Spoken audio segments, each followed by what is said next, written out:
Hi all, and welcome to another edition of Thursday, September the 6th now. This is the Truth, Honour and Integrity Show. My name's Thomas Williams. Now, THI, Truth, Honour and Integrity, does not do fear porn or clickbait headlines of no validity. It's not interested in how many likes or how popular it is.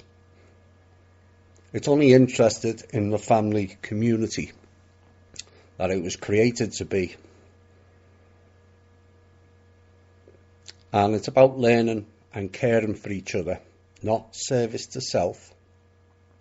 So when warnings are put out, I ask all to please heed them.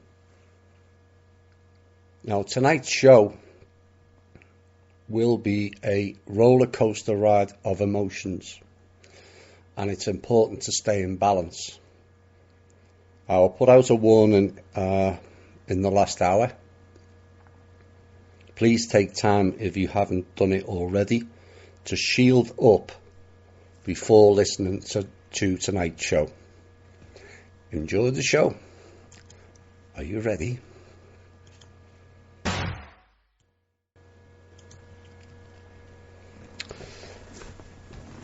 It is with great sadness and a heavy heart for those of you in THI and Cosmic Voice who knew Luna Lisa Doherty. Turned out she passed away on Monday at 3:42 p.m. Pacific time from a stroke at the tender age of just 56. Luna Lisa battled through a number of life's illnesses and personal traumas, particularly over the last 3 or 4 years, but always came back out fighting and soldiered on. And it's fitting in some ways she died on Labour Day, as Luna Lisa laboured through many hardships and battles. But this time her battle was too much, and her time in battles on the 3D plane came to an end. I know she will battle hard on the other planes and will no doubt meet many of us again in our dream time. So condolences to Luna Lisa's family, friends and associates. She will be missed by many here and also at Cosmic Voice. Spend a few minutes in remembrance of one of our more popular members and the memories she brought to you and us. As the focal point of this group, these events hit me harder than most. THI was created to be like a family for us all. So if one goes, I feel a part of us all go with them. It's unique and fantastic that a group of people who most of us have never met each other have gained those type of feelings for each other, an example for the rest to follow. You should all be proud that you've contributed to that family spirit. I can only show the path. I cannot make you walk it. Luna Lisa is now out of pain and out of suffering. And for that aspect we must be grateful for. She will be missed by many, that I'm sure. But let's make sure her passing, plus Rodney DeLoach, Pat Johnson and the young Jones lad, is not in vain, and we step up our efforts further to fill in the gaps left. Rest in peace, Luna Lisa.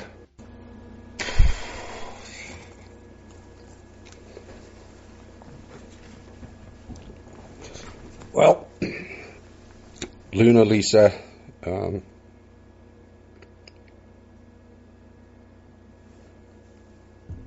we want the show to go on, and it will go on.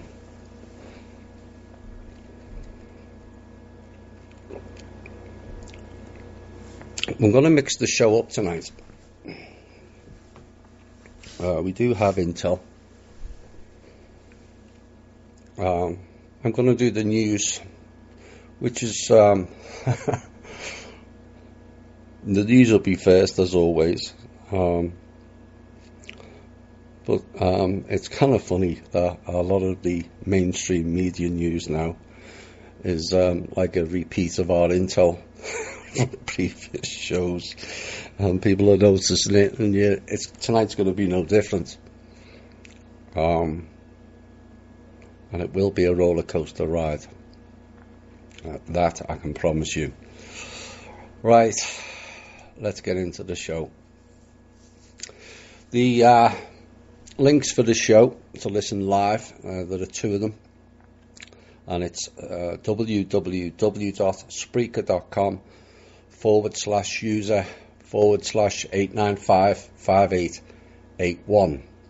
You can also listen live on thinkdifferent.thepeoplesclub.org, and that has all the archives of the past shows, including the must listen to shows. So if you're new to the group and you want to get the gist of what we're all about at THI, I would listen to them in order. It will help you. We have the Facebook page, Truth, Honour and Integrity, and the Facebook alternative social media platform that's not riddled with data, algorithms and privacy issues, on MeWe.com. If you can't find us there on Truth, Honour and Integrity, send an email. This email is also for comments on the show and also questions to be put into the show. And it's truth.honour.and.integrity@gmail.com. We have the People's Club Foundation website at thepeoplesclub.org. You can find out all about that. And for me personally, so I can continue to do this full time, and you wish to contribute to that, it's my Patreon at www.patreon.com/TommyW/memberships. Now, there's no shows that yet posted to that. The shows are only at the other links. It's also the shows are on YouTube, various platforms of YouTube, not just mine, as I've recently found out. But we do have the transcripts of the shows that come out about a week later. All the intel part and the op-ed pieces. Right. After that rather difficult opening, let's get into some news. And following the news, we'll have the music break, and I'm going to do question and answers, and then the intel and the op-ed piece, and then the intel. That will be the format for tonight's show. Right. Scotland, we haven't covered them for a while. But the former Scottish National Party leader Alex Salmond has resigned from the party this week, saying he will clear his name against accusations of sexual harassment that have been made against him. Now, he refutes 2 complaints of harassment and absolutely rejects any suggestion of criminality, adding he was resigning so as to not facilitate opposition attacks on the SNP. Now, Mr. Salmond was a member of the Scottish National Party for 45 years, and 20 of them as party leader, and 7 of the First Minister of Scotland. He also currently hosts a show on RT UK, and last week he told RT that someone in the Scottish Government had leaked the charges against him to the tabloids, which was damaging the confidentiality of the proceedings. And he went on to complain the system should be designed so that everyone has a fair shot. The Scottish Government process doesn't do that, he explained, adding that the government has rejected his attorney's proposals of mediation and arbitration, and he's now preparing for a judicial review before the highest court in Scotland, and says he intends to reapply for party membership as soon as he clears his name. I'm not too sure he's going to be able to clear his name. I've got one word to say about Alex Salmond. Dunblane. Yes, you, Mr. Salmond.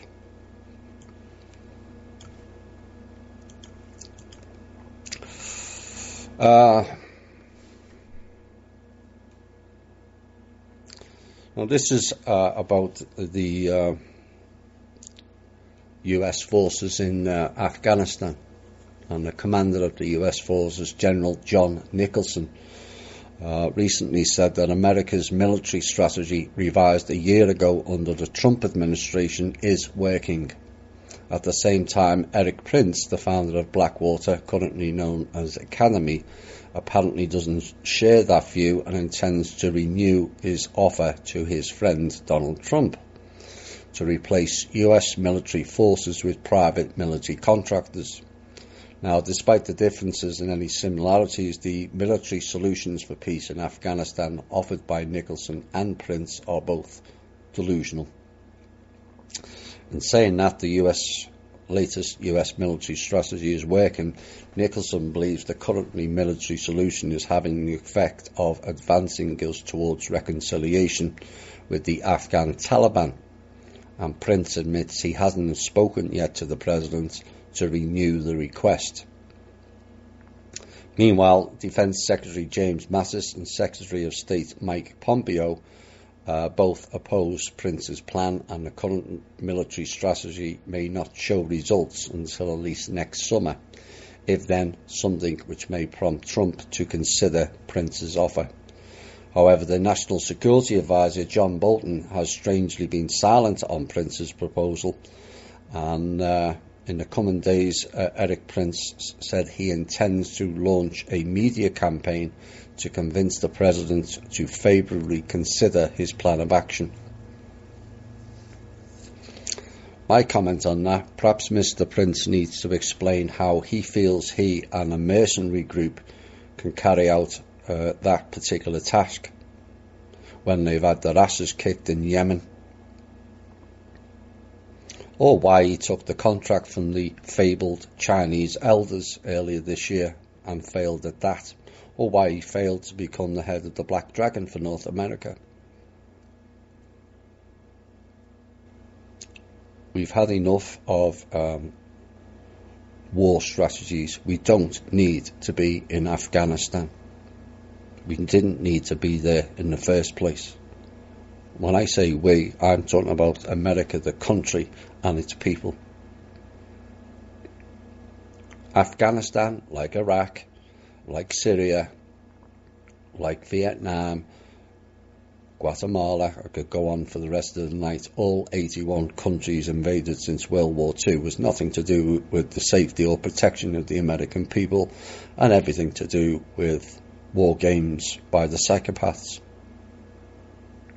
So I'm hoping Mr. Trump tells the both of them to go away and brings the troops home where they belong. We have enough clowns to deal with in this country without playing games on behalf of criminal elites in others.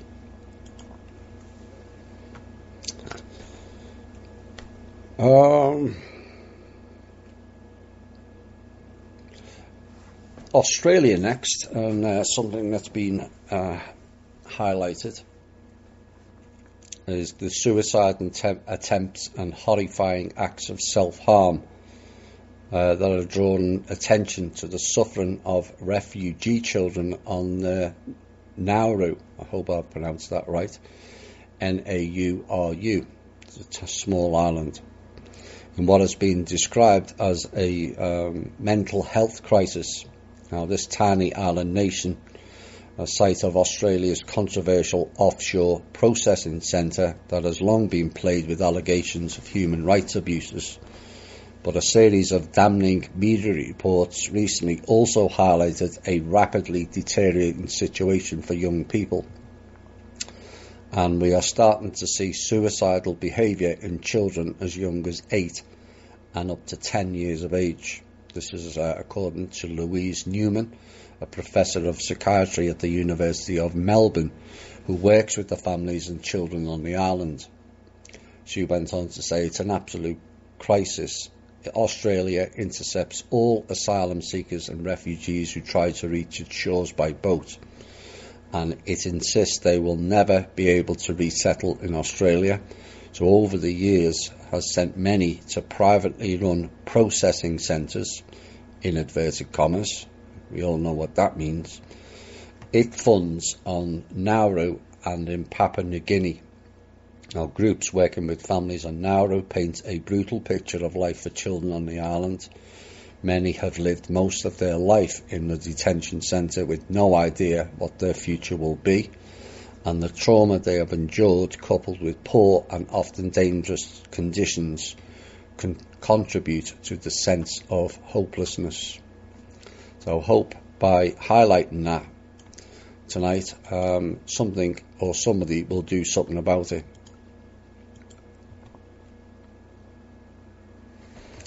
Google. Under fire, Google. May not last long, Google.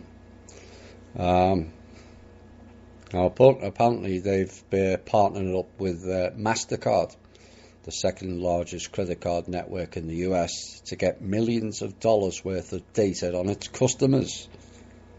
Oh my. Now, this is according to a report this week. The existence of a clandestine deal between the two marketing giants was first reported on Thursday, citing 4 people with the knowledge of the deal, 3 whom worked on it directly. Now, the agreement, which is bound to stoke new privacy concerns, was the fruit of 4 years of negotiations, and the alleged deal allows Google to link ads that a user clicks to what they buy in stores using their card.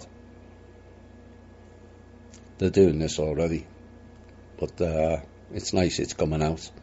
Now, if there's a match, Google provides feedback to the advertiser, and the scheme works only if a customer is logged into a Google account and has not switched off Google ad tracking, a rather tricky process that takes several stages to accomplish, and they still keep it on when you ask for it to be removed.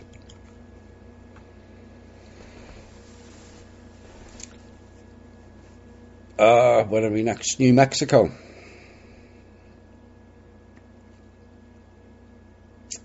The 13-year-old boy who was part of the group taken into custody at a squalid New Mexico compound, which we reported in this show last month, has told FBI agents his mother's boyfriend was training him to conduct jihad against non-believers. And this is according to federal court documents. The boy was among 11 children and 5 adults living at the compound in Taos County when it was raided on August the 3rd by local sheriff deputies who discovered a cache of firearms and the children living without food or clean water. The dead body of a 3-year-old boy was found buried at the site later. Now, initially they faced state charges, and then on Friday, the 5 adults, including a Haitian woman described as the group leader, 35-year-old Janie LaVille, were arrested by the FBI and accused of conspiracy and firearms offences.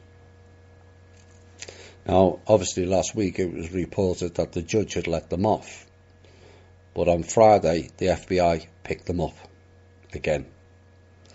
And in an affidavit filed in support of a criminal complaint, an FBI special agent noted that LaVille's 13-year-old son told investigators that his mother's boyfriend, Siraj Ibn Wahaj, wanted to get an army together and train them for jihad, no doubt at the request of Obama. I kid you not. The boy told agents that Wahaj trained him and another of LaVille's teenage sons in firearms and military techniques, including rapid reloads and hand-to-hand combat, and told them jihad meant killing non-believers on behalf of Allah. And this is all filed in an affidavit in the US District Court in New Mexico. The 13-year-old also told the FBI that his mother believed she received messages from God. Which one? And that he watched her and Wahaj perform supposed exorcism rituals over the 3-year-old boy, including one during which the boy choked and his heart stopped, according to the special agent's affidavit. So as I say, last week when we highlighted that the judge had let them go, which is indicative of the levels of interference, the FBI went and picked them up the following day. I suspect that they won't be coming out of custody anymore. The US military said it made a final decision this week to cancel $300 million in aid to Pakistan, and that had been suspended over Islamabad's perceived failure to take decisive action against militants. And the so-called coalition support funds were part of a broader suspension in aid to Pakistan that was announced by President Donald Trump at the start of the year, when he accused Pakistan of rewarding past assistance with nothing but lies and deceit. The Trump administration says Islamabad is granting safe haven to insurgents who are waging a 17-year-old war in Afghanistan.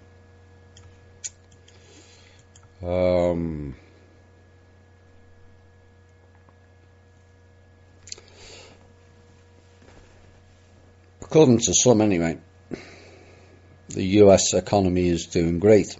Unemployment, they say, is at a near 2-decade low.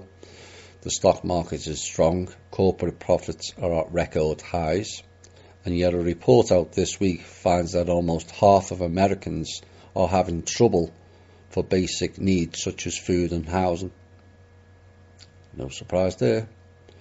The Urban Institute, a Washington think tank, surveyed more than 7,500 adults about their experience about making ends meet, and it found that about 40% of people aged 18 to 64 faced some sort of hardship last year. And according to Michael Cartman, the research associate at the Urban Institute, said it's certainly surprising and disconcerting that so many people are having difficulty meeting their basic needs. We found that a lot of people have to devote much of their income to fixed expenses like rent or healthcare, and if they're hit with a large unexpected expense, they simply can't cover it. Now the stats become deeply more troubling the further you look down. More than 35% of families with at least one working adult reported difficulty meeting at least one basic need last year. Almost a quarter of Americans experienced food insecurity, which is to say they didn't always know if they would be able to eat if they were hungry. Quarter. A staggering 18% faced issues paying medical bills, and nearly the same percentage reported skipping treatment of an ailment because they couldn't afford it, and slightly more than 10% of Americans missed a rental or mortgage payment. 13% couldn't pay utility bills. While much of these economic woes were concentrated among lower income households, the Urban Institute found out that many middle class families also struggled to pay their bills. About 20% of middle class people are having trouble, mostly with healthcare. So you can mask it all you like. The harsh reality on the street it says a different story. California, next, a massive problem to the tune of 129 million dead trees, which is spread across roughly 9 million acres. Now, for comparison, that's 6,500 times the number of trees in Central Park. And this is a spokesperson, according to a spokesperson, Heather Williams, for the California Department of Forestry and Fire Protection. Now, in dry, hot times, the record number of decaying ponderosa pines, sugar pines, and other towering species can become kindling for errant sparks, fallen power lines, cigarette butts, and lightning strikes, and also directed energy weapons. Oops. The bumper crop of kindling helps explain why this has been the worst year on record for Californian wildfires. Already more than 876,000 acres have been burned in California, compared to 228,000 last year, and we've still got 4 months left. The what is known as the Mendocino complex fire now is almost fully contained at more than 459,000 acres, and is the single largest fire on record in state history. The largest fire before that was known as the Thomas Fire, was put out in January of last year, or this year, sorry. That has to stop. Home Secretary in Britain, Sajid Javid, has warned he will not be afraid to take action against tech giants if they do not help to tackle child sexual abuse online. He is demanding companies take more measures or face new legislation. He added that some sites were refusing to take online abuse seriously, and highlighted live streaming of child abuse as a growing problem. He cited Facebook, Google and Microsoft, saying they are committed to tackling the issue, and said that it was his personal mission to tackle online child abuse, adding that he'd been impressed by the progress of the likes of Google, Facebook, Microsoft, Twitter and Apple have made on counter-terrorism. Now I want to see the same level of commitment from these companies and others for child sexual exploitation. And his cabinet colleague last week, Jeremy Hunt, criticised Google for failing to cooperate with the UK over this particular issue. Yeah, no change there.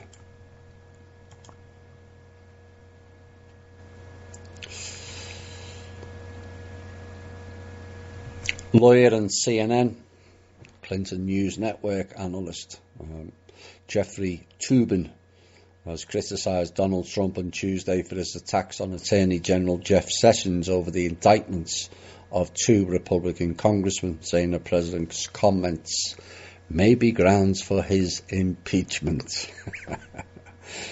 This tweet alone may be an impeachable offence, and this is such a disgrace, he went on. And he also stated, this is contrary to the traditions of the Department of Justice. Really? It's such an insult to the decent people who work there. Now, although the president has attacked many of his enemies on Twitter before, Toobin said Trump's decision to complain about Sessions and the indictments, as well as their potential effect on the Republican Party in the midterm elections, are a more serious breach of behaviour and an affront to the values of the Justice Department. We'll have more on that later. Company we highlighted a couple of months back, Theranos Inc., the blood testing company accused of perpetrating and lying about their technology. And it led to Silicon Valley's biggest fraud ever. Well, that company will soon cease to exist. In the wake of a high-profile scandal, the company will formally dissolve, and this is according to an email that was sent to shareholders. And Theranos will seek to pay unsecured creditors its remaining cash in the coming months, and the move comes after federal prosecutors filed criminal charges against Theranos founder Elizabeth Holmes and the blood testing company's former number 2 executive. Now, they are alleged that they defrauded investors out of hundreds of millions of dollars, and also defrauded doctors and patients as well. It is expected that the top investors in that fraud are expected to lose a combined total of $1 billion.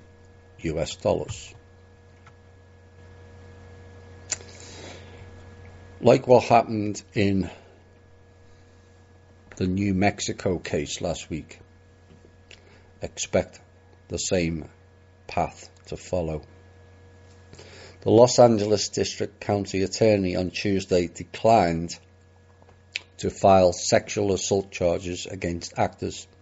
The office had received investigations on each of the actors from various local police agencies, and in the case of Spacey and Siegel, the charges were not filed due to the Statute of Limitations Act. Really? In Anderson's case, the victim refused to cooperate with investigators, according to the DA's office, and the Los Angeles County Sheriff's Department investigated a claim that Spacey committed forcible sodomy in October of 1992, and the allegation was too old to bring charges, according to the DA.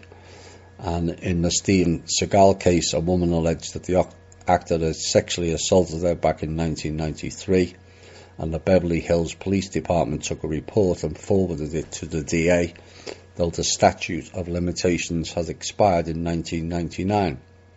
The LAPD investigating an allegation that the Blackish star Anderson had also sexually assaulted a woman earlier this spring.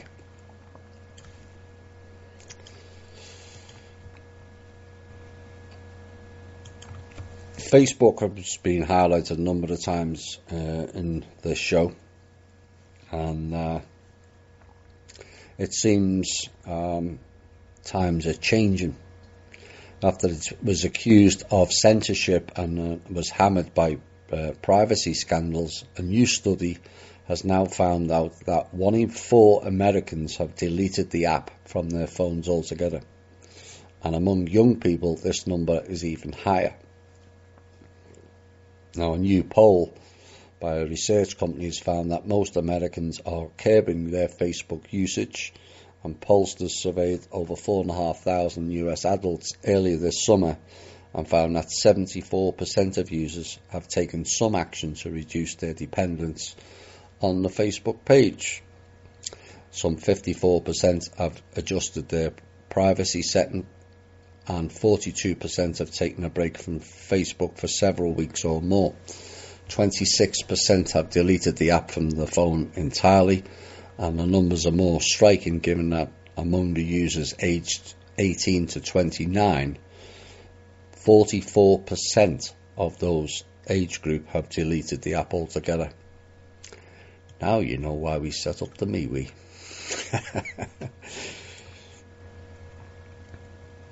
Now, here's another example. We warned about this a while back. That was in the Intel section. Now, making mainstream media news. A woman was charged £36,000, which is roughly $45,000, for an £18,000 car because of a so-called glitch. It's not a glitch. It's deliberate. That saw thousands of people being charged twice for credit card payments. Now, Francesca Brady and her mother bought the car on August the 29th, the day the error occurred due to an issue with a card terminal run by a group called CardNet. Now, they were left thousands of pounds overdrawn over the weekend, which always happens on a Friday, because then they collect money, and until Mercedes reimbursed them. The Lloyds banking group said all affected customers have been refunded. Now, just under 5% of card debt machine transactions were affected on part of the 29th of August. 5%. And money came out of thousands of people's bank accounts twice, but transactions only showed up once on many shop, pub and restaurant receipts. Miss Brady said she only realised about the double charge when her mother rang from America on August the 31st, 2 days after they bought the card. You must check all statements.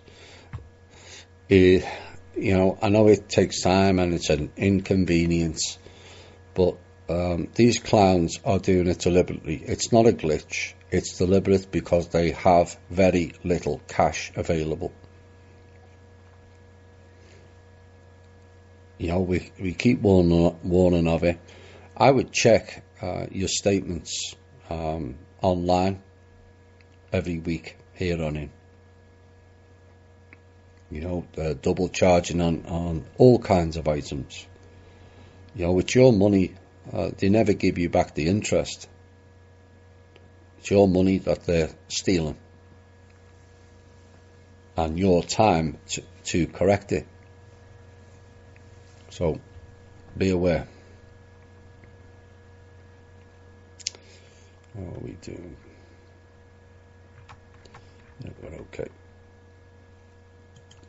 The son of a Boston police captain this week has been sentenced to 20 years in prison for planning a terror attack. And the FBI described Alexander Sikolo as a committed soldier of the Islamic State terror group. Oh my, Obama's boys are going down big time now. He was first arrested back in 2015 after his father alerted authorities over concerns about his son, and prosecutors said Sikolo was planning to attack a campus with explosives. It's 2 stories tonight where they're targeting schools. His lawyers had argued that he had mental health issues, and the plan was poorly thought out. Like that makes a difference. In a statement released after his sentencing, prosecutors said Sikolo had used the alias Ali al-Amriki online and had heeded the call of the Islamic State terror group to commit a mass casualty attack. His plan involved using pressure cooker devices filled with nails and ball bearings, similar to the ones used in the Boston Marathon attack. Oh my. A number of firearms and petrol bombs were also found in his apartment after his arrest. Another one bites the dust. The world's second biggest gold consumer continues to replenish its bullion reserves. The Reserve Bank of India reports showed today, and at the same time New Delhi is slowly but surely reducing its share of US debt bonds. This is following Russia and China and many other countries. They're ditching them, and if certain people don't act quickly, it's going to pay a heavy price for the people, but we'll see how that goes. Now, the annual report from the Indian financial regulator reveals that the country followed other BRICS partners in adding physical gold to its foreign exchange reserves, and the RBI reportedly bought 8.5 metric tons of gold during the fiscal year ending in March. Now, this is the first time the RBI has purchased gold in nearly a decade, and the regulator acquired 200 metric tons of the precious metal back in 2009, shortly after the global financial crisis. So India following Russia and China into dumping US debt bonds.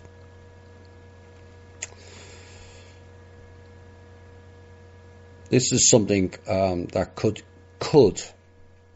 be interesting in the coming weeks, of what it contains, and maybe a pointer is to think how things are going forward.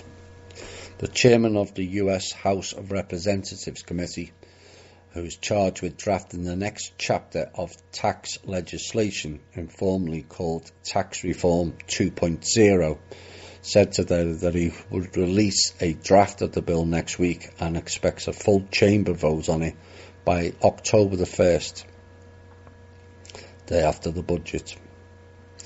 Republican lawmakers are eager to push forward on the legislation intended to make permanent tax cuts for individuals and most business owners and build on last year's tax overhaul. Take note.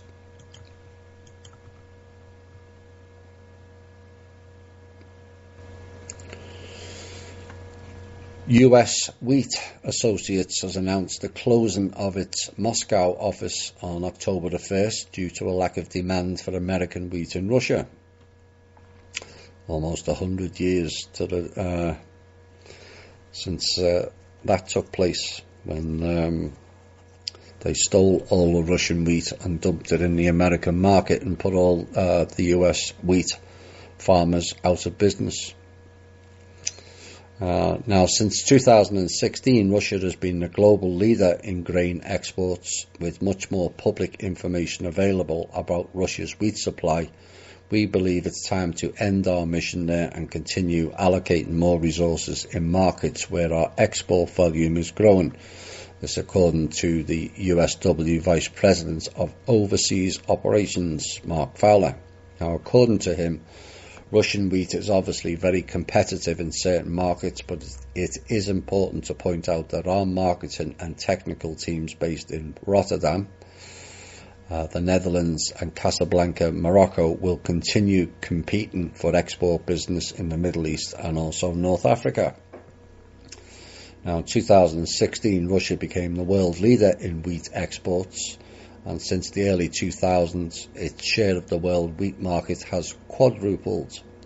Russia's agricultural exports have surged by almost a third in the first 5 months of 2018, so much for sanctions, and the country exported 29.5% more agriculture and food products, worth $9.5 billion, than in the same period last year. See, this is why sanctions don't work in Russia. It just doesn't. For the simple reason they have every single resource. They're the only country that has every single resource. This is why it gets targeted, because it can be independent, and the system doesn't like independence, as we all know. Now, the export of wheat through May surged to 17.1 million tonnes, which is worth $3.1 billion.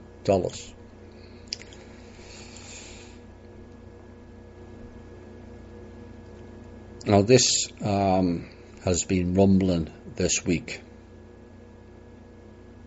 and it could actually go in the intel, but it'll be the final news piece before we go into a music break. And a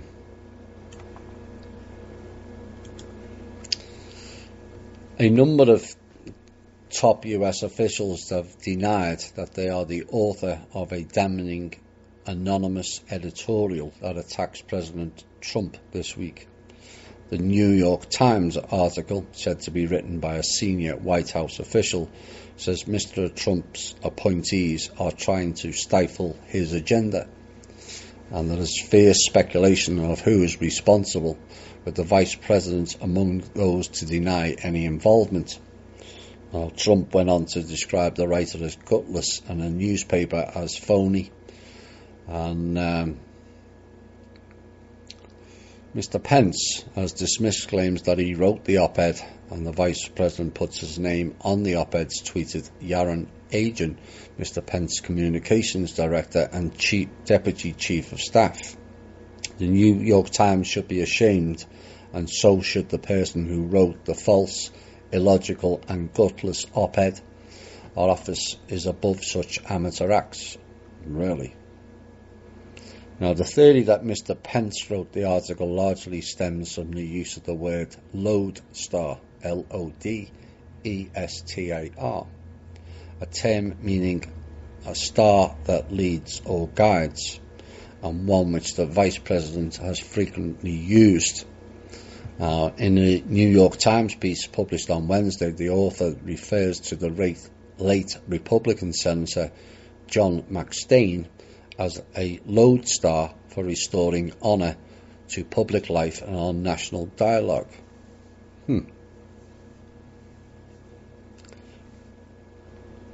I'd like to remind people of something I said back on August the 9th that might bring this piece to more light. Now, this was in relation to Ecuador and Julian Assange. Quote, The most disturbing aspect of it is Mike Pence, the vice president, is also involved with the Democrats, and he made a visit to Ecuador recently. Why did he go? And what was his purpose? And also, more importantly, was he promised something by the Democrats? I want to make it clear, the next part is me speculating, but it does look like the Democrats offered Pence a deal to become president if he plays along, and Trump is impeached and fired based on blackmailed evidence given by Assange.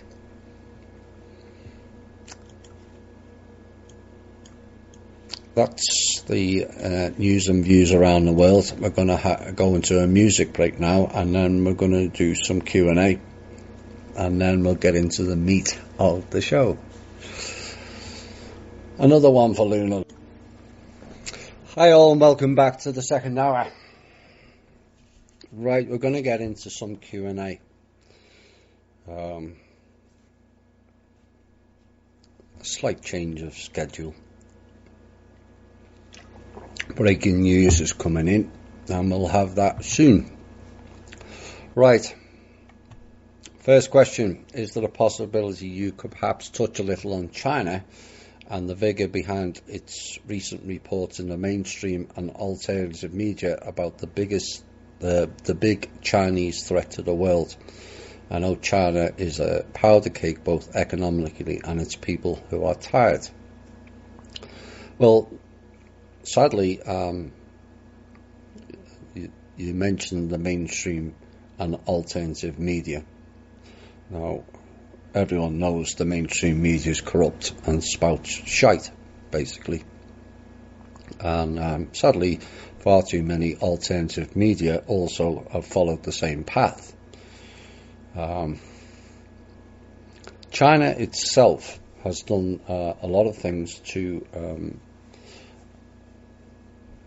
cure human rights issues, and I think the figure was somewhere in the region of an improvement of 50% in poverty in China. The issue China has is the same issue that America has, and it's got nothing to do with the countries and everything to do with clans. Now, President Xi has worked hard to remove rogue elements, like the same as happened in this country, and he no longer wants to be associated with what are known as the dragon groups or Chinese elders. And so everyone, because the Russia theme died down, everything switches to another country to target as a threat. So China sells more stuff than Europe, or it sells more stuff than America. Well, I thought we were a free trade market, except when it applies to fear porn. You know, we all know some of how they are able to do things so cheaply over there because of the labour issues, and hopefully that will be corrected over time. But if you're listening to the mainstream media and large chunks of the alternative media about who the threats are, then you're really wasting your time. China is no more a threat than anybody else. Who are the real threats are the ones that are not interested in countries. They never have been. It's just tools to use. The next boogeyman. After the Russia one died down, up pops China, or it's the Muslims, etc., etc., etc., and it's gone on in America for the last 70 years. Fear programming. Big boogeyman coming to get you. Well, no one did they? Except the ones on our own soil. So China is no more of a threat to anybody. There's no basis for that reality. China announced that they're going to take over the world. No. Why is he helping? Well, you have to take with a grain of salt what's media are putting out. It's just drivel. And the usual fear programming that's been played heavily on Americans for far too long.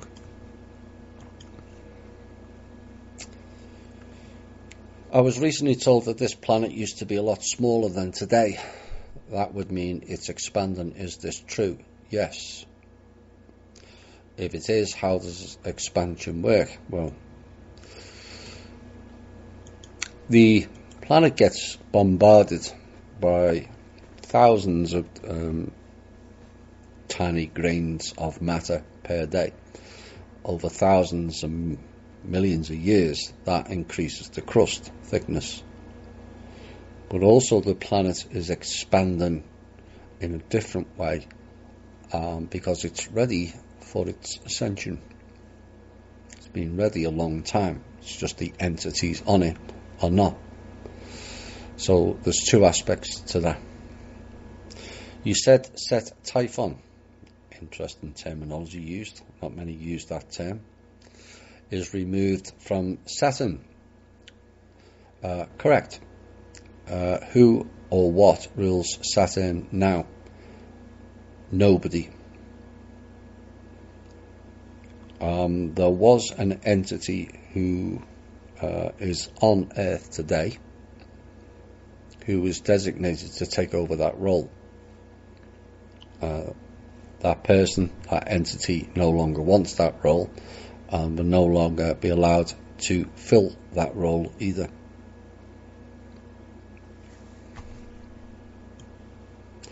What is the black sun? It's the mirrored version of the real sun. Technology.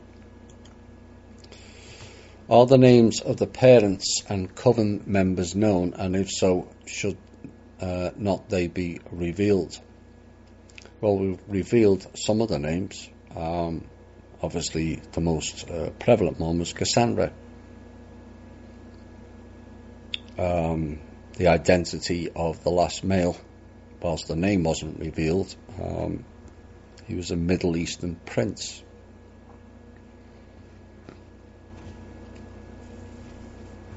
Now, the coven members can be more difficult because there was a number of them that were headed by 13 of the 21 parents. Now, how many members are in each coven? It depends on which particular coven you're referring to. It could well be there's only 2 covens left, but it could just as well be there's 0. We're still waiting for a confirm on that. Now, the 2 parents that are left are twins, and both are psychotic. Neither are here anymore, but have influence via technology. One of them is known as the Red Queen, a particularly nasty individual, and something I would advise most of you to avoid.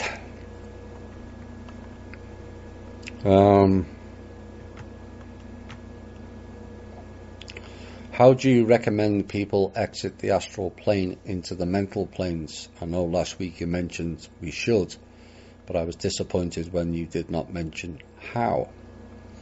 It's not for me to tell you, actually. It's for you to progress. There's no rule book or handbook on soul development, your own soul development. It's not my soul development, it's yours.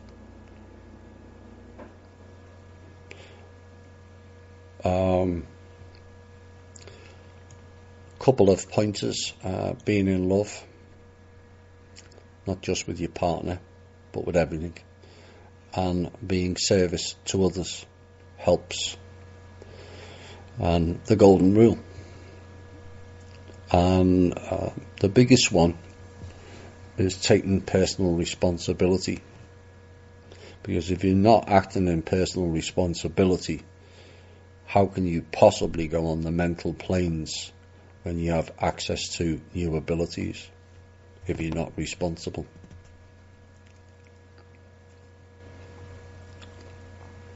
How can someone know whether or not he or she is on the mental plane? You would have abilities, various ones that we've covered in previous shows. Can you please give us any information on what happens after death now that the artificial loops have been taken down? Well, it's the soul trap, not the artificial loops. The soul traps that have been stopped that created the reincarnation loops, forced reincarnation with a lack of memory. What happens now is you return to source. You will have your own judgment. It's not somebody sitting at pearly gates or sitting on a fake cloud passing judgment on you. You are your own judgment. So everything is replayed back, and then you have a choice of where to go, and then not being recycled back with no memory.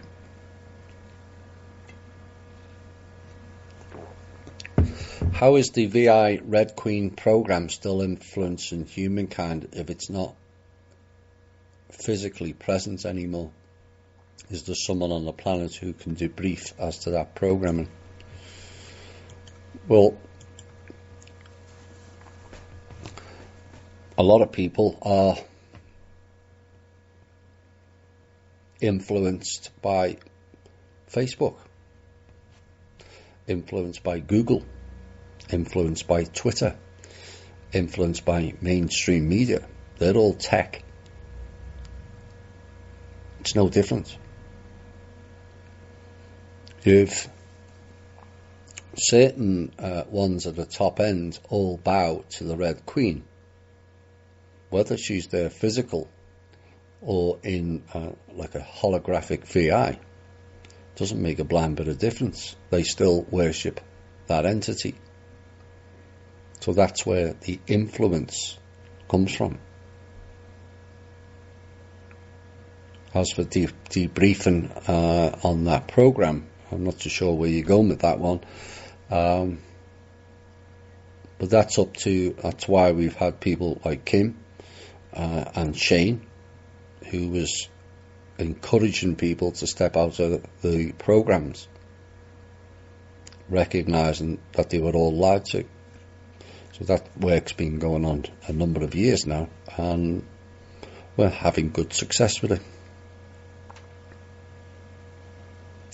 The new banking system is supposed to now know your intent prior to transactions.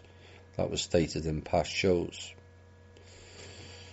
That was not stated in past shows. The intent is to do those working with the system. Now, can it be pushed forward into the banking system? Yes. But everything takes time. People just have literally no idea how much is ongoing at the moment. Trust me, it's it's also bedlam out there on every level. So how or why can funds not be released? Because clowns block it. Clowns threaten banks. Clowns pull the plug on the bank. All this has been covered in previous shows. But it won't always be the case. Why would the cabal still be able to take funds? Well, the cabal took funds off the US government because the Trump and his team didn't listen to what was stated. It's that simple. We told them how to safeguard the funds that were given by the trust to keep the country going, and they looted 400 billion.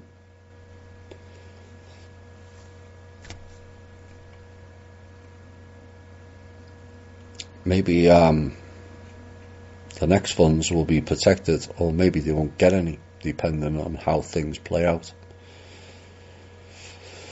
So you're kind of mixed up with what is the intent. It's the intent applies to those who can interact with the quantum system, which I thought I made that quite clear. Second part of this question: if we do not have a way to curtail accumulated individual or business wealth, billions, we have only delayed or changed the players in the cabal game. History will repeat. Are there plans or barriers in place so this situation cannot repeat? Yes, we explained all that in the show with Kim back in February, I think it was. We have control of the system for 499 years, whether they like it or they don't. Are there guarantees that that a new set of players that come from the people won't replicate the cabal's failed program? There's no guarantees on that. We can only try and push people in the right direction. We can't walk that path for them. We can't make everyone suddenly behave and do the right thing. But if sufficient set an example and others follow, then we can change everything. But they are not in control of the system anymore. Any news on Venezuela or about the level of quake damage? I don't think there was that much in the way of damage, to be quite honest, compared to others anyway. I fear the worst for Trinidad's neighbours. As we know, they've been working hard at taking out that country's leadership, and there has been a blackout with the onset of the fake quake. How can there be nothing to report to the world about those people? Well, you saw what happened in Brazil. Brazil helped Venezuela, and you saw what happened to their museum this week. I once read that our 12 zodiac signs and the whole background are lost knowledges from ancient civilizations and are being suppressed by religions, or rather, say, experiments created by the cabal to keep the people away from the truth and the real knowledge and history. Because when people discover the truth and its hidden knowledge of the zodiac signs and the charts included with the Mercury retrogrades 3 to 4 times every year, we will become masters of our own life, and the cabal don't want that and will lose their power. Or are zodiac signs distractions to keep us away from the truth, since each zodiac signs are named and related after Greek gods? Aka, Anu. Anu's not a Greek god. Can you tell us if we must take this whole zodiac sign stuff seriously or keep away from it? Well, first off, there are not 12 zodiacs. There are 13. So that, to me, from my personal point of view, I know it will upset and pay off a number of people. How can you have astrology, accurate astrology, with one of the zodiac signs missing? You just can't, can you? Well, Ficus is the 13th sign that was removed. 12 plus 1. 12 plus 1 you'll find repeats in various patterns throughout history and different levels. 12 plus 1 disciples. I could go on. 12 plus 1, 12 energy centers of the earth, plus the hidden one, which is in Moscow. The 12 plus 1 crystal skulls. So, to me personally, my own opinion is astrology is flawed, as it's based on 12 signs when it should be 13.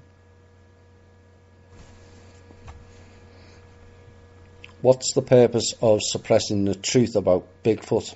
I'm not too sure they have, to be quite honest. There's been a number of shows on it, although quite why people feel the need that they have to shoot them and hunt them down is beyond my comprehension. But enough people around the world know it by different names: the Yeti, Sasquatch, abominable snowman, you name it. They, if seen, they're only seen fleeting. But once they recognise, pick up the signature that somebody is watching them, they will cloak themselves in a way which interacts with your thinking frequency, so you are unable to see them.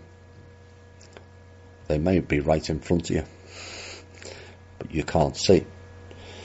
You know, maybe Bigfoot would have liked to meet us, but when you got people throwing rocks at them and shooting them, would you want to come out? Sure, I wouldn't. They are able to alternate between the dimensions. That's why sometimes you see it and sometimes you don't.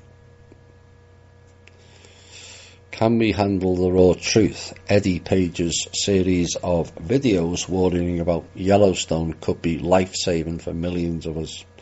Please don't shoot the messenger. We all deserve to know what's going down. Facts and proof that FEMA or Homeland so-called security is not telling us.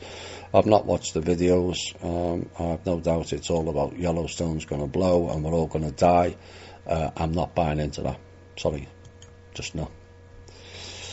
You know, we've been hearing about Yellowstone blowing for the last 20 years on the internet. Like Nibiru's returning, like the RV is coming, or some rogue asteroid, or some African killer bees are coming to get us, or Russians are coming to get us. Now the Chinese are coming to get us, and we're all going to die. We're all still here. So, could Yellowstone blow? It's always possible. Is it going to be tomorrow? No.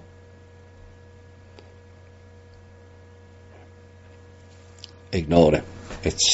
To me, it's clickbait. There's no definitive proof of when anyone will know when a volcano is going to blow. People can all say that, well, they've seen this, and there's certain people who can see into the future. There's no guarantee, because someone else might see a different future and counteract that particular timeline. That's why I warned you all 2 months ago. We all get to see various dark images. We're involved in car crashes or different things throughout the day, and you wonder where it came from. Well, that's a contract for you, whether you want to accept that as your timeline or not. All you have to do. It's not happening. So if you're worried about Yellowstone, just say, it's not happening to me. Everyone does it. It doesn't happen. You know, people seem to think it's all like woo-woo and mumbo-jumbo, this that people's opinions and desires don't have an effect on what's going on. And I will say to you, look at what's happened when so many people started demanding the truth. Look what's happened over the last 2 or 3 years. We've had it in bucket loads. So if you can influence people being exposed by the truth, imagine what else you can influence in a better way. It's just a matter of whether you believe or not. Do you know if there's anything fishy about the devastating fire in Brazil's National Museum in Rio? Not anything 100% concrete on that. I suspect it may have something to do with Brazil supporting Venezuela. It could also be an insurance scam, of which there's been a number of them, as we all know. Is there a binary system headed our way? No. We're already a trinary system. Why would we need another binary system? Are there beings living on the new earth? Yes. Have the Agenda 21 and 2030 being stopped, or are we still going to have to find a way to stop this? Well, the fact that they did Agenda 2030 tells you they couldn't make 2021. And I will tell you, they're not going to make 2030 either. In fact, most of them won't even be alive to implement it.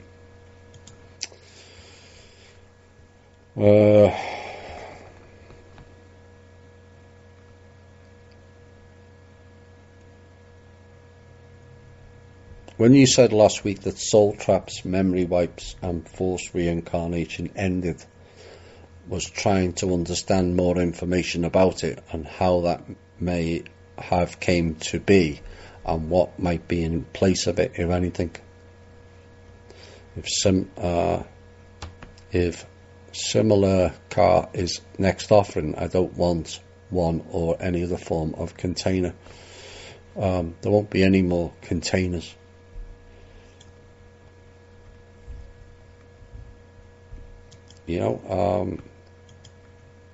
This is the inner war that I've been telling you we're winning heavily. The soul traps, memory wipes and forced reincarnation. Most people are not aware of it. That's why most people are asleep. Because if we didn't have the memory wipes, we'd have cottoned onto this game a long time sooner. So that all got changed. Like I keep saying, this is part of the inner war that was far more important than the external war of whether we get funding, whether the chemtrails end or this ends or that ends or this one gets arrested or that one. They're all external. And in essence, external gratification. When the key war and gratification is inside of you, all of us.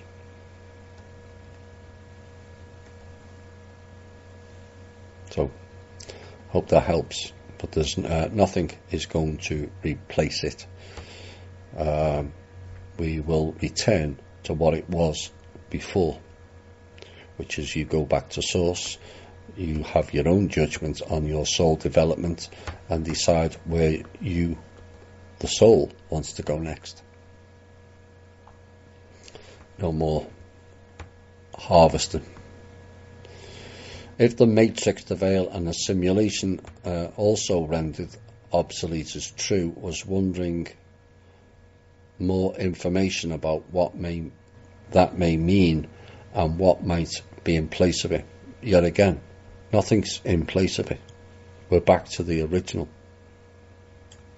Why would you be concerned of something replacing it? If you remove something, you're back to the original, aren't you? Nothing's going back in its place except organic, of how the natural frequency of how this planet used to be. Not inorganic with no GNA, which is now returned. Please don't focus on what its replacement as in a negative term. You are then offering a contract for something else that will apply to you, nobody else. You have to be careful of how you think.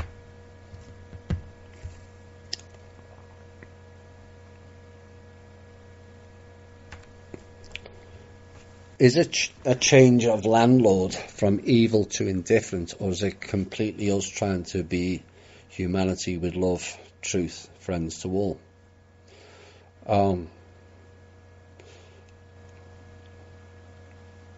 Good question. Like I said previous, we are eliminating the top end dark forces. It's up to every one of us on this planet to make it into what we choose to be, not what they gave us. Will it be indifferent next? Well, that's an improvement from pure evil. But then we have to make another change to then put it in the permanent cycle where we look after each other. It's up to every one of us. There's no main player here. It's up to you to be the change. So technically it is a change of landlord, and technically it's evil to indifferent, which is an improvement, but then we have an opportunity to go further and make it what it really should have been on this planet.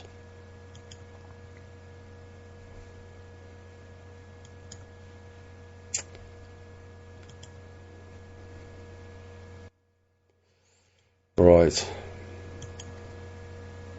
There's a YouTube video out called The Common Sense Show. Oh my, there's not much of that around. Least of all on that show. That's Dave Hodges. Saying Congress is looking to reduce Social Security by 25%, and Trump signed a UN arms treaty which takes away American rights to own guns. No, Obama tried to do that. Dave Hodges has done this for the last 4 years. Fear porn after fear porn after fear porn after fear porn. Have any of them come true? No. So if Mr. Hodges wants to continue putting out fear for people to elicit reaction and clickbait, it's your choice to shut it down. We don't need clickbait shows with sensational headlines that have no validity other than to put people in fear to get more likes. Really? Like I said, perhaps it should be renamed the No Common Sense Show. Final question before we have a short musical break, and then we're going to get into the meat of the show. Would you consider letting a member interview you for an evening with Thomas? I would love to know more about your life. We did consider it last year, and it got put back. You really want to know more about my life? Yeah. Maybe your own's more interesting. Who knows? One day, when we make Hammer headlines, then maybe that will be useful. But whilst in the midst of the battle, perhaps it's best left until we complete certain stages of it. Right, let's have this song. Hi all and welcome back. Hammer time. It'll be in two pieces. I need to play one more song to hammer home a certain message. You'll understand why shortly. Right, let's start with something that was on the Facebook page that was posted by one of the members, Ramona. And given the fear porn, we had Yellowstone questions on the No Common Sense Show of Dave Hodges. Perhaps this piece is a reminder about fear that will be important for people going forward. Our deepest fear is not that we're inadequate. Our deepest fear is that we're powerful beyond measure. It is our light, not our darkness, that frightens us the most. Your playing small does not serve the world. There is nothing enlightened about shrinking so that other people won't feel insecure around you. We were all meant to shine as children do. It's not just in some of us, it's in everyone. And as we let our own light shine, we unconsciously give other people permission to do the same. As we are liberated from our own fear, our presence automatically liberates others. Now, the writer of that piece was Marianne Williamson, so kudos for that. But the first two lines, our deepest fears, is not that we're inadequate. Our deepest fear is that we're powerful beyond measure. We've just forgotten. Use it wisely. And never let anyone put you in fear. Now, it's come to light, this is technically an intel, but also technically a news item, which is kind of overlapping more and more. But a raft of ex-agency guys are now running for the elections as Democrats. And this is their latest attempt to delay the inevitable, because when the full story comes out about the Democrats, I can't imagine many in this country being that stupid to ever vote for Democrats again for at least 2 generations. So we have Abigail Spanberger, Alyssa Slotkin, Patrick Ryan and Jeff Beals, to name but 4 for now. Watch who they are. They're all agencies, players playing games. Highlight them, please. Last Saturday morning, for those of you who don't know how this show works, I collect news items virtually from the end of the show until the next one. And I add bits along, and some things change as it goes along, but I will put it in the order it came. Now, on the back chatter, the dark web, the hidden internet, which is beyond that, on Saturday morning, the word that came out is the RV is now cancelled. Permanently, as I understand it. And this will set off a raft of activity, as minions supporting it have lost faith in it in large numbers. Now, this includes Langley and the NSA, I might add. And why the servers went down last week. This was a rebellion in their own ranks, as they haven't been paid. It's time for those people to come and join the trust and what we're trying to do. You will have no other option. I did tell you the tide was turning.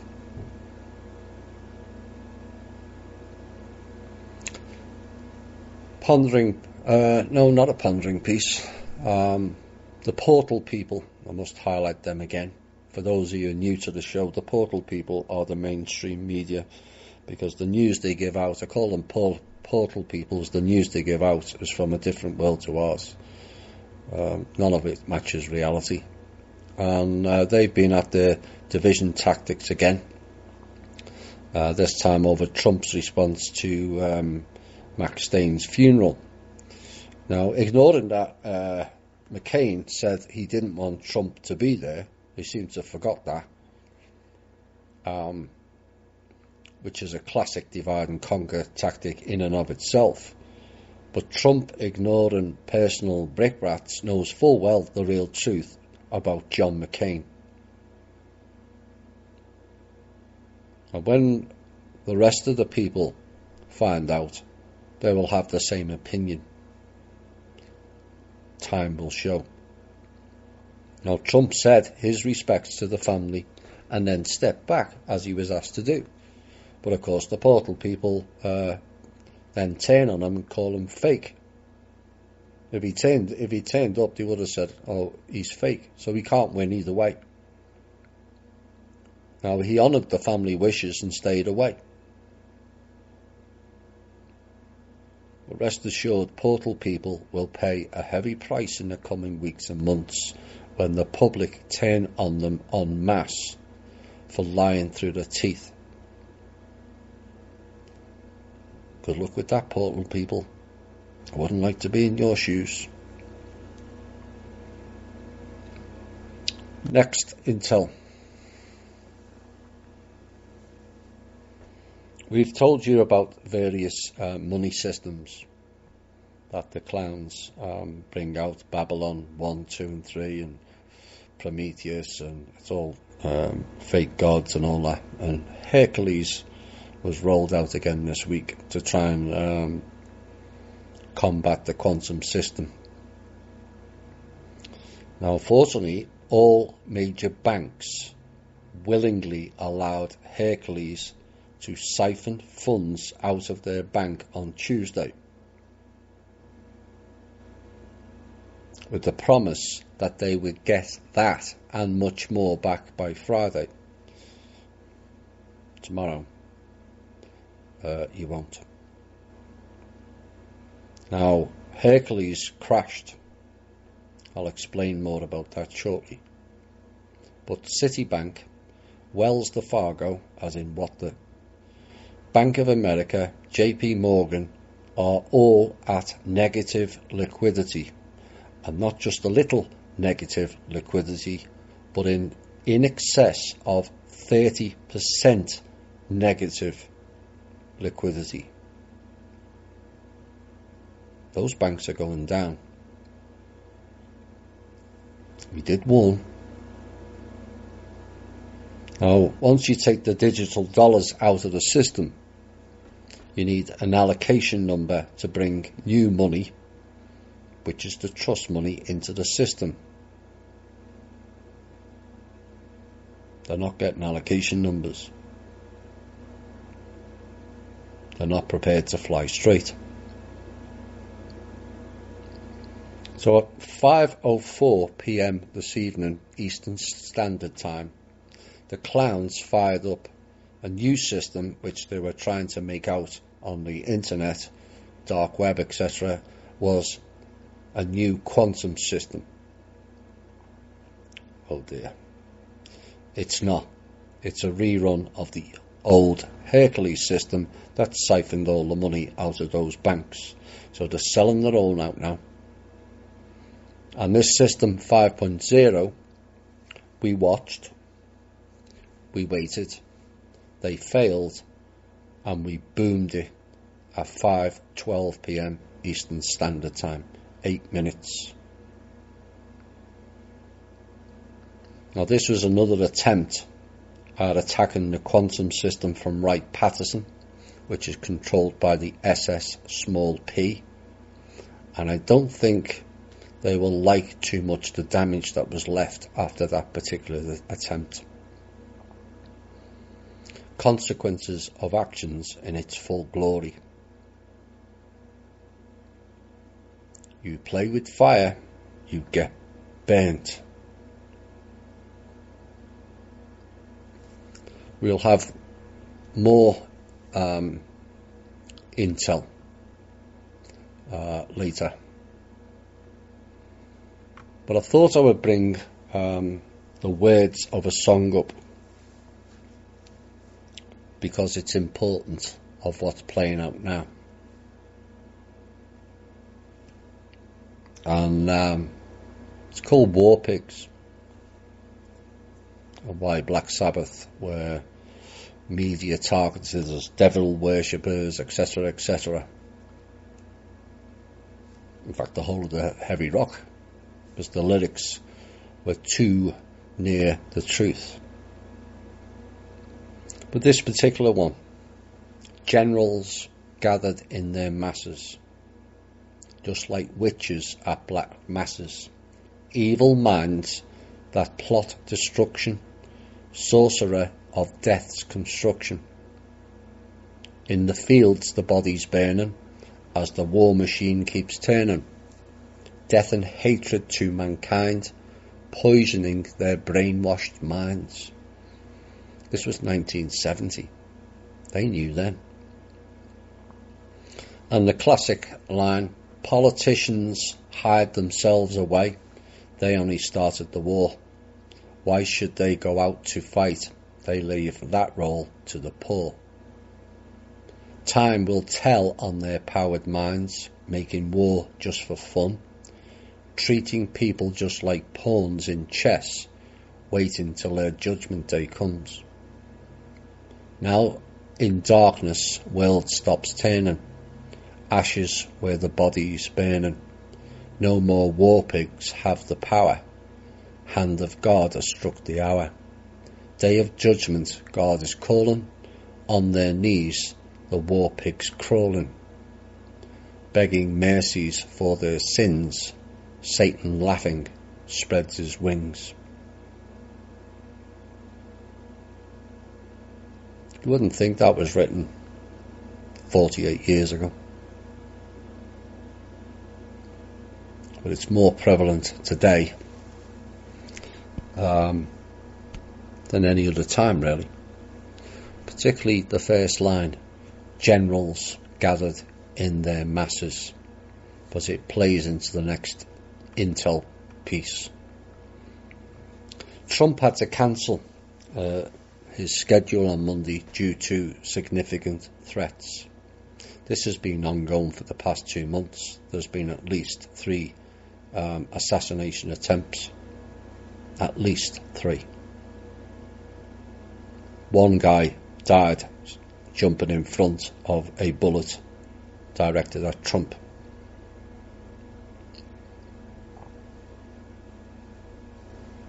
Now the next piece is must be delivered to President Trump.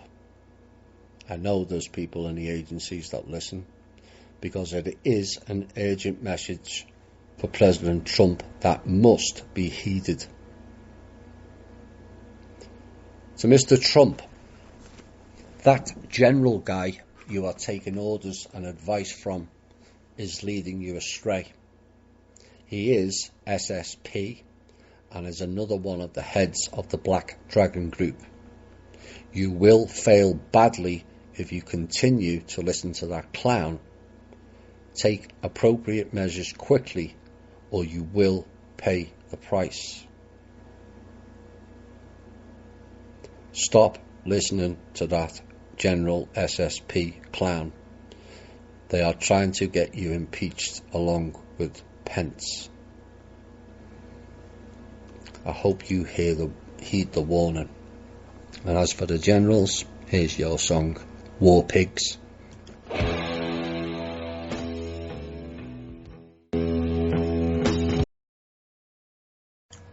Hi all, and welcome back to the final portion of tonight's show. It will be worth it. But first we're going to get into something that has been going on with THI. Well, it's not just the team that have suffered, but the group and the members. And attacks on our group and members have increased rapidly over the past month or so. A range of viruses and other ailments, meddling with people's cars, psychic attacks, and 2 members with strokes.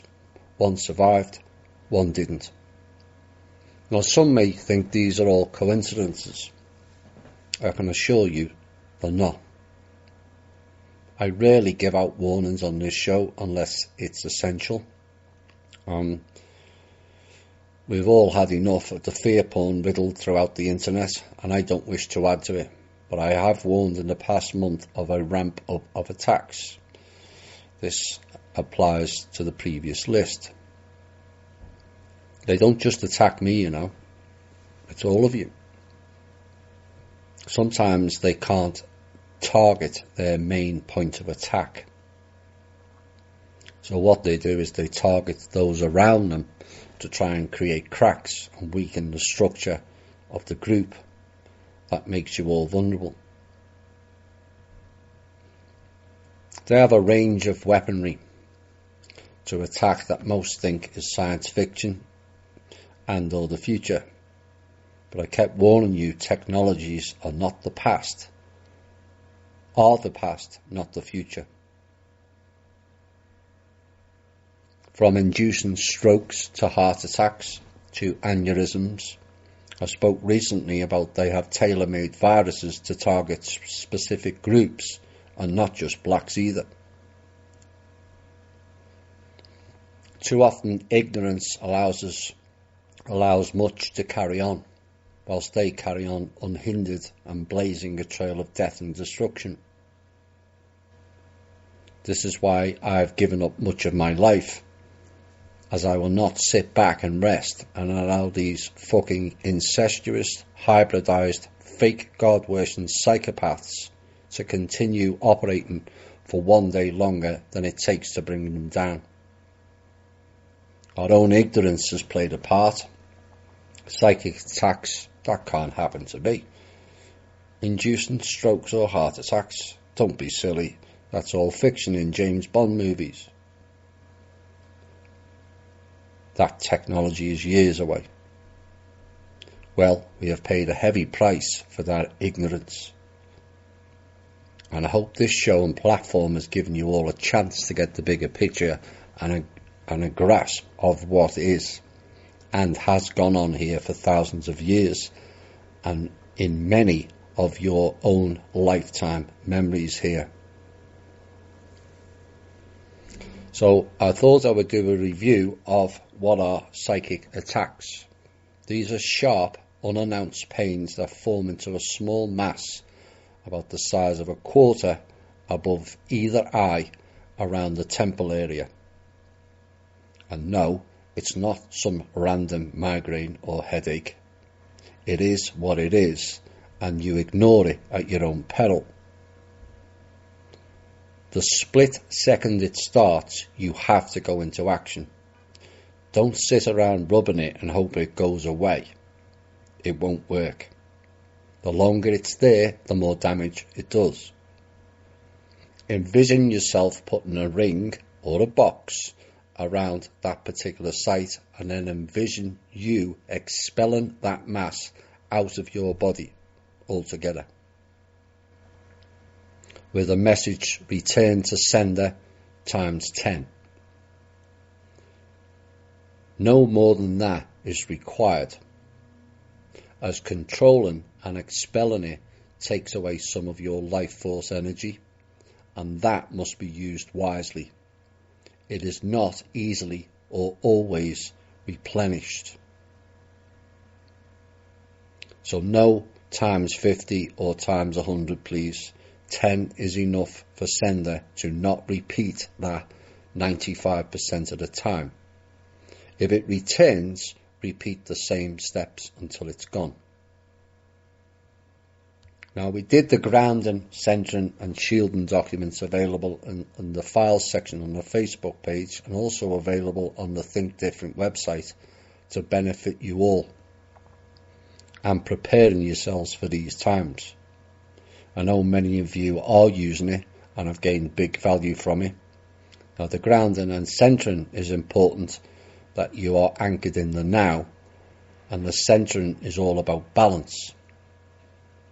And we've mentioned many times of the 45-55 balance aspects that should be applied in many aspects of your life, not just the adrenaline levels, but how you react to situations. If you're coming at something at 90-10 with overreaction, you end up off course and reacting in the wrong way, which most tend to regret at a later date. But before you interact in any situation, it's best to breathe and go 45-55. Balance, centered. A 5% swing is easy to pull back to center, and 90-10 is not. But the important aspect of that document is the shielding. It is where you get to use your own magic, not somebody else doing it for you, although they can in emergency circumstances. But it's best if you learn yourself, you protecting you. But you must believe in it for it to hold and protect. Half-hearted attempts at it leads to a half-assed shield that will be penetrated. Now each will have their own shield, and your own imagination and magic will decide what is best for you. An oval shape around you that goes beneath your feet is a common one. And I'll repeat again, beneath your feet. A half-moon dome over you will not cover what is below. So be careful, as many make the same mistake of only going to the floor. Dark spirits or entities with no physical form know no boundaries like floors, walls or ceilings. But they can't penetrate shields that are correctly done. Now my own favourite is a cone shape, wider at the bottom and narrowing over the head to a point. But you must seal the floor first. Now I see a blue and white spiral coming up from the floor to the head. Word of warning, if for those of you who can see it, and it stops or stalls somewhere on your body or the person you are helping, it means you or the other person is blocked at that particular energy centre with this method of shielding. So it's not just a shield, it's a scanner as well. You don't want to shield in an attachment, do you? Remove that obstacle with a blast of energy from the feet up and through the crown, and continue with the spiral. And the outside of the spiral I use contains fire, which consumes those who approach too close. It's like an early warning system, which is rather effective for the few who have witnessed it close at hand. What you choose to put in as a warning or non-invasive alert is your own choice. It is only limited by your own imagination and your belief in it. So I hope that helped you. A couple of more pondering pieces before we finish the show with one more intel piece. I want people to ponder on the following questions, as it needs to be pondered on. Some of them you've heard before, but it needs a refocus, in my opinion, because there's too much silence when asked these questions. The cabal step down and the alt media have the party. What happens next? Mass arrest of politicians and they are dealt with suitably. What happens next? Kim releases the funds. What happens next? All false flags exposed as such. What happens next? What happens if people just celebrate all of the above and carry on life as normal? What will have changed? Are you just content that the cabal lost? Or you are not considered nuts or a conspiracy theorist anymore? Will you go around saying, I told you so? Or will you step into a proactive, creative role with personal responsibility and be the change? I would like all to ponder on that. What happens next?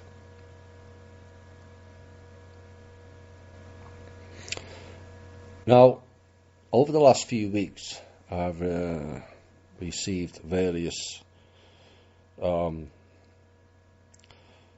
pros and cons about the use of C60. Personally, I didn't feel the need to dig into its values. Some are saying it's great and others are saying it's not so good. So I decided to ponder on it, as I do. And when you look up C60 and the nanotubes, and it's almost like a delivery system, And C60 is also to do with electronics. It does give you cause for concern. But I want people to ponder on something else. What if, and it's a big if, we are going towards a more crystalline-based human? How will adding more carbon-based products like C60 help that transition? Something to think on. Penultimate piece. A pact of 5 nation states. This will be familiar to you all. Dedicated to global collect-it-all surveillance mission has issued a memo this week calling on their governments to demand tech companies build backdoor access to their users' encrypted data. Oh boy. Or face measures to force companies to comply. The international pact, the US, the UK, Canada, Australia and New Zealand, known as the so-called Five Eyes group of nations, quietly issued the memo last week demanding that providers created customized solutions tailored to their individual system architectures that are capable of meeting lawful access requirements, i.e. they want the back doors put back in. This kind of backdoor access would allow each government access to encrypted call and message data on their systems. Yes, we all know about that. If the companies don't voluntarily allow access, the nations threaten to push through new legislation that would compel their help. Should governments continue to encounter impediments to lawful access to information necessary to aid the protection of citizens of our countries, we may pursue technological enforcement, legislative or other measures to achieve lawful access solutions, according to the memo. This was issued by the Australian government on behalf of the Pact.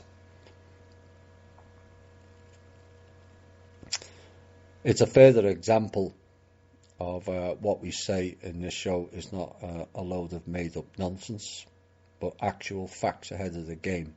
This is Five Eyes telling you that they've lost all the backdoor access. Oh my. And they're using their only tool now is trying to threaten countries into handing over data. There won't be any backdoors going back in. I want to make that quite clear. The backdoors are not just removed from the banking system, they were removed from the government systems. The Five Eyes have had all their eyes poked out, and we're not putting them back in. I hope that message is clear. Final piece. Kim and the Trust arranged a number of transfers into America last week.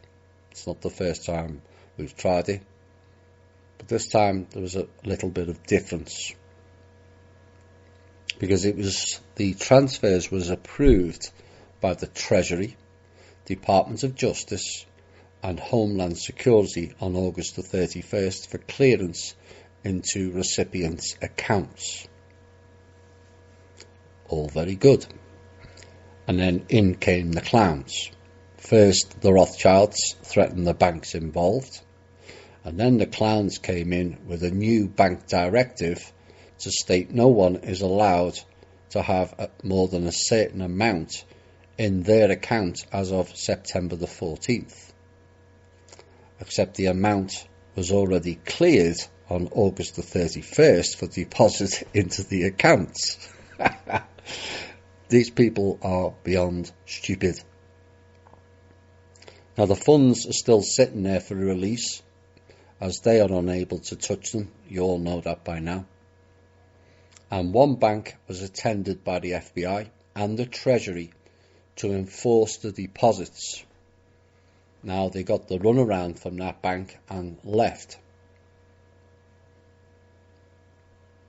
But they will return with heavy enforcement, paperwork, warrants, and also delve into that particular bank's records. All of it will be audited, and the details of such will be revealed. We know what's in there, and so will they after it's finished. That bank and its top people will go down. I'm not going to name it yet. Now the transfers are now all being cleared, and the banks involved have decided to not credit the accounts. Those banks have chosen to not work with the trust. Fair enough. Those banks and every other bank will need to listen closely to the next piece. You will not be warned. We will just act. Your choice. So a meeting was arranged between Kim, I and the team, and we decided more stringent actions needed to be taken, and the following was unveiled. As of today, the Federal Reserve, under several banking acts, including the fact that their charter ran out in 2012-2013 time period, and the fact that the trust, who holds all allocation numbers for every single US dollar, has now decided to totally revoke their license. What does that mean? It means the Federal Reserve can no longer process, hold, or transact in US dollars anymore. Given that 85% of the world trade is in US dollars, it means they can no longer operate as a bank within America. All processing, printing, holding and trading has now been handed over to the Treasury, and should any other bank block, delay or fail to credit the trust transfers, you will all meet the same fate. No warning, just cancelled. Since the show started, the Fed has been confirmed as down completely. The White House is aware, and so is the Treasury. We did warn we would take the correct stances. They messed for too long, we gave them opportunities for too long, and now we've rolled out the jackhammer. There will be more jackhammers to follow. They either fly straight or face the consequences. The 5 banks that I mentioned earlier, you people are not going to survive. We're not messing anymore. You're holding up this country. You're participating in the financial assassination of the country of America.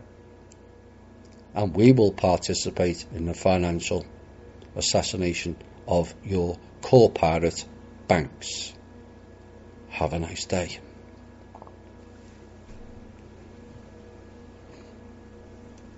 Final message for tonight. Now is the time for holding your nerve. A time to be the strength, not the weakness. We are in the midst of change, which frightens most. Learn to embrace change. Accept truth as your new religion. The truth does not just apply to the cabal, but your own truth as well. Be yourself, and if you don't like aspects of yourself, change it. We must stand tall now more than ever. Personally, I would sooner die fighting for change than carry on in a pedo, greedy, service-to-self infested world riddled with fear cowering in a corner, fearing this and that, and fearing change. That has not served us well to date.